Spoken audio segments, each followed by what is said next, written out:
Hey, my name is Shelly, and this is my channel, Shell Space. So, it's September. The summer's over. We're all sad, but kind of looking forward to fall for the quietness. I don't know about you, but I am. So it's that time to do my August wrap-up. I thought it'd be fun to kind of like poke fun at myself and watch my MBR from August and see what I actually read. If you haven't been following my channel for a while, I probably never should make MBR videos because I never follow through. As soon as I make a video, I instantly want to fight against that and say, oh, but I want to read this book. I want to read this book. I don't feel like reading that book. I'm a mess. So I'm just going to quickly open up my video. I will link the video below if anybody's curious about it. So the first book that I'm going to for sure read is Neil Gaiman's The Ocean at the End of the Lane. Okay, so I said I wanted to read The Ocean at the End of the Lane. I'm very proud of myself because I actually read The Ocean at the End of the Lane. I mean, I got to pat myself on the back for that one. This was a phenomenal book by Neil Gaiman. Very short book, but very impactful. I think I picked it up originally because it was recommended for people who love Studio Ghibli movies. And it was bang on the recommendation. It was weird. The visuals were very unique. You didn't really quite know where you were going with this. And the ending kind of wrapped it up perfectly in a little bow. I'll have to say that it was a little bit darker and heavier than I thought it was going to be, but it is an adult book, so I mean, I should be assuming that it's going to be a little bit more adult-ish. So it was really dark, and I think I mentioned before in one of my like vlogs that it focuses on a boy who I think is 7 years old, and the amount of stuff that this 7-year-old has had to deal with was just mind-boggling. Like I have a 9-year-old, and there is no way in hell that my 9-year-old would be able to deal with any of this stuff that this 7-year-old had easily. So overall, it was good. It was creepy. It was sad. It was lonely, and yeah, like it kind of also reminded me of Coraline by Neil Gaiman as well. Like that same kind of creepy, weird, you don't know what's happening kind of story. Overall, I think I gave it 5 stars, and I loved it, and I'm going to definitely read more Neil Gaiman. Okay, next one. The next book that is kind of like, was also on the same, if you like Studio Ghibli movies, you'll like Legends and Lattes. Okay, Legends and Lattes by Travis Baldree. I read it. I read it. It took me actually quite a while to read this book. I'm not sure why. It's very quick. It's very like simplistic. The story is not too complex, but the world is very unique, very cool, very slice of life. So if you like that kind of slice of life kind of book in your fantasy, this is definitely it. It's pitched as like a cozy fantasy, but I feel it's more a slice of life in my opinion. I mean, I guess slice of life is cozy, so they kind of go hand in hand. I really like the character work. I love the unique worlds. I love any world that has like animals that can talk, or like human like animals, people. Do you know what I mean? Like people with like cat people or dog people. You know, I just love stuff like that. And this book had some of those characters in it. The overall story was like, it's cozy, right? So it's not very epic. It's not very like, the grand scheme is very, it even says here, it's like epic fantasies with with low stakes. So it's exactly the tagline. I think reading this, I realized that I do like cozy fantasies and I do like slice of life, but I think in more of a small scope. I don't think I could read like a whole story of it, or maybe it's something like I prefer watching over reading. So although it was a good book, and I listened to the audiobook, which is narrated by the author Travis Baldree, which I thought was pretty cool because he knows exactly the voices the characters have, the tone that they're saying things, where some audiobook narrators kind of don't handle that as well. They don't land the mark as well. But it was pretty cool seeing an audiobook narrated by the author. So that experience alone was awesome. But I ended up giving this book 4 stars. It's not a new favorite. I enjoyed it, but you know, it's not a new favorite. The next book I'm going to for sure get to in August is Liar's Knot by M.A. Cork. Okay, Liar's Knot. Look at me go. I finished Liar's Knot.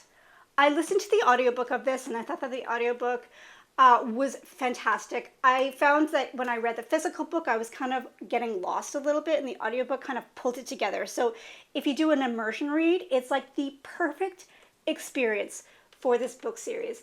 I definitely loved this book. I loved where it went. I loved the new perspective on the character developments, you know, learning more about the world. I was still lost with the magic system and the politics and all the people. Like, there's so many characters.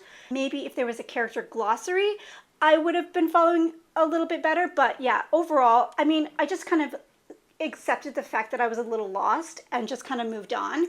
But overall, I still really, really enjoyed the series. And it is a big book. Like, it is huge. It is so good. And I loved the expansion of the lore, and yeah, just everything. I just loved continuing on with the story. I will be reading the next book, but I'm waiting for the audiobook to come in from my library, so it might not come in until October-ish. Oh yeah, 5 stars. From Cold Ashes Risen. I may actually finish this before July ends, so it may not actually be in August's MBR, but for sure, Sins of a Mother and Death's Beating Heart will be in August. From Cold Ashes Risen by Rob J. Hayes. I'm on a freaking roll. I read this book. It was so good. It was a conclusion. So the series, the War Eternal series, is like one of my new favorite series right now. And the series is a 5-book series, but the 3 first books are like an arc, and then the second 2 books are another arc. So I finished this arc, and this book made me cry. Like, books don't make me cry. I'm not a book crier, if that makes sense. Like, this book just got me. It wrenched me in the heart. Eska, I relate to Eska so freaking much. Like, so much that she goes through. I feel like I've gone through it too, and I'm still amazed that Rob J. Hayes can write a female character so fucking well. Like, so well. He did such, like, even the topic of motherhood it's so spot on. That's all I can say. This world is crazy. It's exciting. It's epic. It's heart-wrenching. It's dark. It's everything I want in a fantasy. And honestly, if I could read like a 10-book series in this world, I will freaking do it in a heartbeat. But yes, I read this, obviously 5 stars. The next book I read was Sins of the Mother. This is the 4th book in the War Eternal series, and I just finished it like yesterday. And this book is really something. Like, this series is really something. It is hard-hitting. Like, I am still impressed by the world and how it expands, and like the magic and everything about it. It just keeps building and building and getting more epic and getting more heartbreaking. It's so relatable in so many ways. It is just, yeah, I can't talk enough about this series. I have to say that the first half of this book was a bit of a slog, because this book actually takes place 20 years after our last book. So the first half is like playing catch up almost. So there's a lot of like referencing and not really in the story. It's more like her telling the story, but not, I mean, she's telling the story. She's telling the story, but then in the first half of this book, she's telling the story of telling the story, if you know what I mean. So the first part was a bit of a slog, but the second part, oh freaking Christ, it was so, oh my God, it was so epic. It was so gut-wrenching. And Eska, I have never related to a character more in my life. I mean, obviously I'm not like her. I don't have anger issues like she has. Just the mental health issues that she deals with, and her inner eternal strife that she goes through every single day. And everything she does, she questions and she judges herself. Like, that's very me. And there's a lot of discussion in this book about being a parent and the struggle of being a parent. When you have a child, there is no handbook. I mean, there's books, but there's no like handbook for the particular kid that you have. You have to kind of like, it's trial and error, and you're going to make mistakes, and you're going to do right, and you're going to do wrong, and you're going to question yourself constantly the entire way. And this book handles it so well. I said it before, I'm amazed by how well Rob J. Hayes just really tackles motherhood and depression and other mental health issues like addiction and self-loathing. Like, it's just, there's so much in these books that is just, it's very impactful. And yeah, so I'm definitely going to continue on with the last book in September, Death's Beating Heart. And I'm so sad to leave this world. And I really, really, really, really hope that Rob J. Hayes continues on with this world. I don't know how it's going to end, but I really hope that he does. I finished Arrow Awakens a couple weeks ago, and I liked it. And I'm actually already listening to Fire Falling. Fire Falling by Elise Kova. I DNF'd this book. It was just too YA for me. I do enjoy a little bit YA, but I think I like it when the YA is a little bit more adults and not so angsty. I can't do angsty YA. It's just, I'm too old for that, and I just can't do it. So yes, I DNF'd this book, and I'm DNFing the series. And I don't know if this happens to you, but I'm kind of a little glad that I'm DNFing it because it's one less series that I have to read, if that makes sense. So unfortunately, this book didn't work for me, but I know that it works for so many people, so I still recommend it for people who do enjoy YA fantasy. The magic system is very reminiscent to Avatar: The Last Airbender, but it's more angsty. So if you're into that, I think you should definitely pick it up. So I'm going to continue on with the second book, which is Of Darkness and Light. Hey, I remembered. Okay, Of Darkness and Light by Ryan Cahill. I did not pick this up. I wasn't feeling that epic fantasy mood, but I'm actually starting to kind of feel it, so I may pick it up in September. So is starting the, what is it? The Tide Child trilogy starting with Bone Ships. The Bone Ships by Audrey Barker. I actually did start this, and I put it down. And it's not for the lack of enjoyment, because I thought it was I was very involved in the world. I thought that the writing style was really unique, and I was really drawn to it. But it's a me problem, because I actually have dyslexia and I have ADHD. Being neurodivergent, sometimes certain books, the way that they're written, kind of like tweaks my brain, and I have a lot of trouble comprehending what is happening. And it's not all the time. It's just some days it works and some days it doesn't.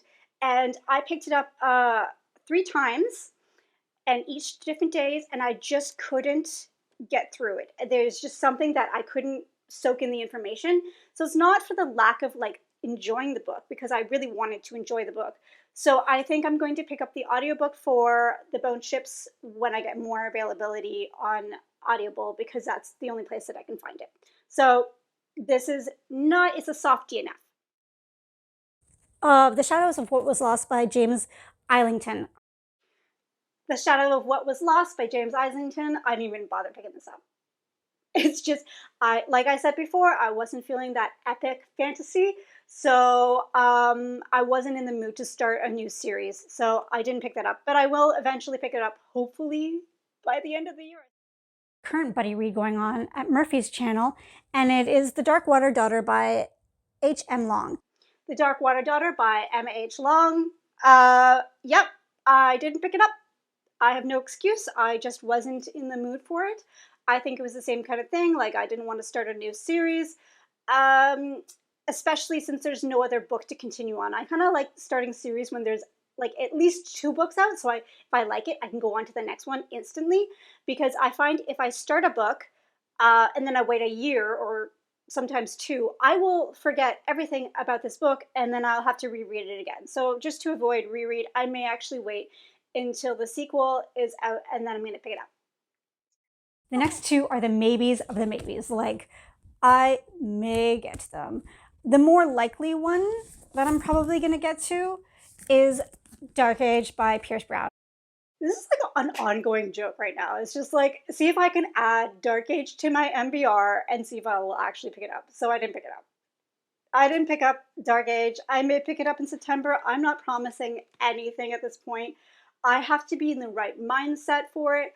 But I think I'm more obliged to read it now because Lightbringer is out. So if I'm like really kind of depressed about it, I can instantly jump onto Lightbringer and kind of like even out the story and continue on. But I am feeling like that like Star Wars-esque sci-fi fantasy itch. So I may actually just pick it up and just be a brave girl and just read the book that I'm scared to read. So, yep, didn't read that. Likely, if I have extra time, I'm going to read The Daughter of No Worlds by Carissa Broadbent. I read The Daughter of No World by Carissa Broadbent. I back in July, I was really feeling that romantasy itch, so I grabbed a bunch of romantasy books, and I was still kind of feeling obliged to read them, but I didn't actually pick this up. But I do actually want to read the series because I'm very intrigued by it. So, didn't read that one. So, out of the 11 books that I said I was going to read, I actually only read 4. I mean, these are all awesome books, and I think I gave them mostly 4 to 5 stars, so I'm pretty satisfied with that. But I did read more. So I read The Shadow of Self by Brandon Sanderson. This is the book 2 in Wax and Wane. And we are continuing on with our like Sherlock Holmes meets Mistborn kind of series. And I did enjoy this. I liked how the stakes are a little bit higher. You're getting a little bit more of a Cosmere in this book. The comedy for like Wayne, I just love Wayne. Like I love him. The new characters that we meet, really, really good. And this book is like more connected to the first Mistborn series, which I really enjoyed. Like it kind of brought back some like original concepts, talked about old characters. So overall, I'm really excited, and I'm going to be continuing on with Bands of Mourning. That's it, Bands of Mourning in September. So yeah, overall, I enjoyed this. I think I gave it 4 stars, if not 4 or 5. I think 4. Okay, the next one I picked up was Six Crimson Cranes by Elizabeth Lim. I've had this book on my shelf for since it came out, I think. This is a YA book that I can read because it reads more like a fairy tale than anything else. It's a retelling of a fairy tale about a girl's brother, a girl that comes from a royal family, and her brothers get turned into swans. But in this one, they get turned into cranes. And I really enjoyed this because it kind of took this fairy tale and spun it on its head and put a new twist on it, put a new like Asian inspired twist on it. And it was just very sweet, very cute. If anything, I can say that this book would be an amazing Ghibli movie for sure. Like the visuals, this would just be phenomenally like if it was animated. So this is a duology, and I have both books. So I will be reading on the second book. I think it's called The Dragon's Promise. I will have to say that this is kind of like there's a bit of a love triangle in this, and I think I'm probably had the unpopular opinion where I like the other guy, not the main guy. You know, it happens. I'm always the one who roots for like the underdog. I don't know why. So I'm excited to continue on with this duology, and I really enjoyed this world, and this cover is fantastic. So this was my first Elizabeth Lim book, so I will definitely be picking up more of her stuff. The second last book that I read in August was The Orbit of Sirens by TJ Bruno. This was an audiobook read for me. It's like self-pub fantasy sci-fi, and is basically about humans that have to escape from Earth, and they are on a mission to find a new planet. And they do find a new planet, and unfortunately this new planet is already inhabited by another race. They're kind of like bird-like humanoid people, and there's other things to play. Like there's other races and weird animals on the planet.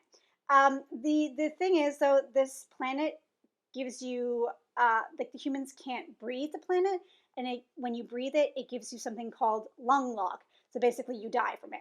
So the first part of it is trying to like find a cure for lung lock, and then the second part is like really gets into like the epic stuff. Although I did like this book, I thought that the pacing was a little unusual. Like sometimes things would go so fast, and then we would go through, you know, like a year would pass by, or then we would spend like 3 chapters on somebody training. Like I thought that that was kind of like unusual, and it kind of didn't really work for me. But the story is so cool. The world is so cool. TJ Bruno has created such amazing world, and it's so well thought out and so strange. And even like the scientific stuff in it was really well done. So overall, although I didn't really mesh well with the writing style, and the writing style wasn't bad, I think it was just mostly the pacing. And I found that the character work was a little lackluster. I wasn't really connected to the characters. I'd like them, okay, but I wasn't connected to them like I wanted to be. So overall, it was a pretty good reading experience. But yeah, I really enjoyed the weird alien world. I'm going to continue on with the series, but I think I'm going to read the ebook because I found that I think the narration maybe didn't work for me for the audiobook. So I don't know. We'll try it out. Overall, I thought this book was really cool. The ideas were really unique and just kind of crazy a little bit. Like they're really out there, but in a good way, not in a bad way. So yeah, overall, good experience. And the last book that I would like to mention is How Do You Live by Genzaburo Yoshino. I am physically reading this book, and I'm probably about halfway through. No, I'm 180 pages through, and I had to put this down for similar reasons why I put down The Bone Ship, but kind of different. I get migraines. It's a thing, and although I really, really want to physically read this book, I've had to depend on audiobooks a lot lately. So I will get to this book. I will finish it for sure because I'm really enjoying it. I love this book for how it looks at turning into an adult and going from childhood to being an adult in such a philosophical way. It examines so many things that children experience. So this book is about a young boy named Copper, and he lost his father. So his uncle has taken it upon himself to like kind of help raise him along with his mother, who is the uncle's sister. And the uncle is, I can't remember if he's a student or a university student, but Copper is a young boy. I think he's about 12 years old. And Copper likes to go to his uncle for these like philosophical questions and analyzing things that happened in his life. The story is told through Copper's point of view, but there are inserts at the end of each chapter, which are letters to Copper from the uncle talking about each chapter. So each chapter handles something different, but it's an ongoing story. I really am enjoying it, and I'm definitely going to chug my way through it and hopefully finish it in September. So that was my August wrap-up. Although I didn't read all the books that I planned to read, I'm pretty happy with the ones that I actually did read. And you know what? I think I might continue on doing this like format for the next month as well, because it was kind of fun making fun of myself. As always, like and subscribe if you want to, but don't feel obligated, and I hope you have a fantastic day.